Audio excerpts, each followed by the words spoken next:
हरि की गुलामी छोड़कर, हरि की दास्ता को छोड़कर रुपये की, भोगों की, नाना प्रकार की वासना की गुलामी स्वीकार करता है, वो कभी गुरु का शिष्य नहीं हो सकता, गुरु का पट्टा नहीं हो सकता। गुरु मेहरबान, चेला पहलवान। यदि गुरु की कृपा है तो काम, क्रोध, लोभ, मोह, मद, मत्सर धज्जियां उड़ाता है। वही उपासक है जो घुटने टेक कर भोगों में बैलेंस बना के चलते हैं, वो गुरु कृपा पात्र नहीं होते। वो ऐसो ही स्वभाव मन बाम को, बाम विरुद्ध आचरण करना, मुंह छुपाते हैं, कहीं गुरु की दृष्टि ना, वो देख रहे हैं, वो ऐसी जगह से देख रहे हैं जहां तुम्हारी दृष्टि नहीं, वो एक एक चाल देख रहे हैं। वो छुप के सोचता है कि मैं निकल गया, वो देख नहीं पाए, और तुम्हारा छुपना, तुम्हारा निकलना वो सब देख रहे थे और वो मुस्कुरा रहे थे।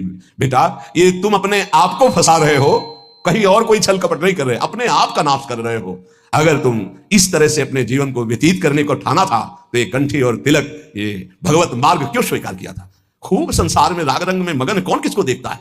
यदि तुम्हारे ऊपर कृपा हुई है तो सही मार्ग का अनुसरण करो, विरुद्ध मार्ग क्यों स्वयं अपने हृदय में क्यों बैठा ले हुए हो? स्वयं पतन के मार्ग में क्यों जा रहे हो? पर गोस्वामी जी कह रहे, मेरे कुटिल मन का स्वभाव बन गया है कि इसे विश्वास नहीं हो रहा प्रभु के नाम पर, और ये विरुद्ध चल रहा है। आगे कह रहे, देखो बहुत ऊंची बात कह रहे हैं, बस पकड़ ले। उन महापुरुष ने बताया कि मैं वेदांत का अनुशीलन करता हूं, तो पढ़िबो पर्यो न छठी छमत लिगु जजुर अथर्वन शाम को, व्रत तीरथ तप सुनि सहमत पची मरे करे तन छाम को, विश्वास एक राम नाम को। पकड़ लो भाई। कह रहे ये पढ़िबो पर्यो न छठी छ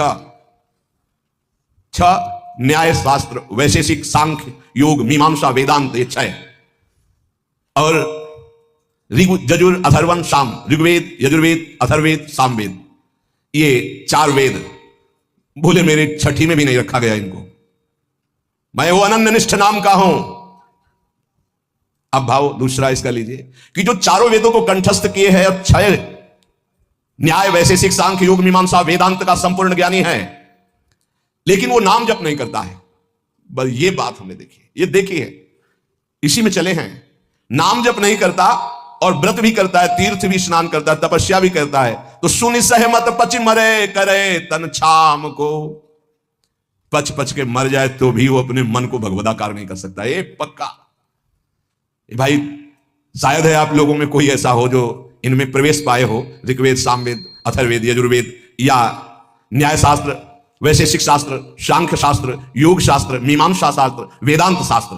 इसके बाद व्रत तीरथ तप सुनि सहमत पचि मरे करे तन छाम को। वो व्रत भी करते थे, रोज गंगा स्नान, रोज देवाराधन, रोज वेदांत अनुशीलन, बड़े अच्छे वयोवृद्ध हो चुके। फिर उन्होंने कहा, मैं पर्दा करके नहीं बोल रहा हूं, खुला बोल रहा हूं, सच्ची बोल रहा हूं कि मेरा मन बहुत चंचल है और अशांत है, धन्य है। इस समय जो गोस्वामी जी कह रहे हैं कि सहमत पच मरे करे तन छाम को, चाहे उपवास करके शरीर छीड़ कर दे, पच पच कर मर जाए, तो भी बिना नाम जप के स्थिति नहीं आ सकती। पक्का, इसलिए पक्का कि इसी मार्ग में चला, इसी मार्ग में। जैसे कागभूषुंड जी महाराज कह रहे कि सकल कर्म करि थक्यो गोसाई, और सुखी न भयो आजु की नहीं, पायो परम विश्राम राधा राधा राधा। कह रहे कि चारों वेद कंठस्थ हो, छयो ये खूब व्रतानुष्ठान करके शरीर सुखा दिया हो, तपस्या करके पच पच के मर जाए, फिर भी वो स्थिति नहीं आएगी जो नाम से आती है। यदि नाम नहीं तो वो स्थिति नहीं, पक्का। ये बहुत जलों में देखा।